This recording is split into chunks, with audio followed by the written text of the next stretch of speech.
What is abdominal angina? अब जैसे heart में ब्लड सप्लाई कम होने से हार्ट में एंजाइना होता है, ऐसे ही पेट की अगर ब्लड सप्लाई कम हो जाए, इंटेस्टाइन्स की ब्लड सप्लाई कम हो जाए तो उसे कहते हैं एब्डोमिनल एंजाइना। अब अगर खाना खाने के बाद पेट में सिवियर दर्द हो रिपीटेडली और पेशेंट खाना खाने से डरने लगे, उसको कहते हैं मीजेंट्रिक इश्चीमिया या एब्डोमिनल एंजाइना, जिसका एक फीचर है।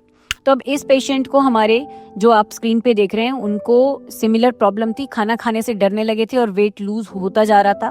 ब्लड सप्लाई इंटेस्टाइन में नहीं जा रही थी क्योंकि आर्टरी जो खून की सप्लाई है नस इंटेस्टाइन्स की वो ब्लॉक थी। अब देखिए हमने क्या किया, हम इनके हाथ से एक छोटे से छेद से गए, अपनी पतली कैथेटर्स को लेते हुए उस आर्टरी के अंदर हम गए जो ब्लॉक्ड थी, उसमें हमने वायर से उसको क्रॉस किया और उसमें एक स्टेंट डिप्लॉय किया। आप देख सकते हैं ये स्टेंट हमने डिप्लॉय किया बैलून के माध्यम से। जो बैलून फूल रहा है उसमें भी दिखाई दे रहा है कि जिस जगह पे नैरोइंग थी या बंद था वो मुश्किल से फूल रहा है। और बैलून फूलने के बाद जब स्टेंट डिप्लॉय किया, स्टेंट एक प्रकार की जाली होती है जो आर्टरी को खोलती है।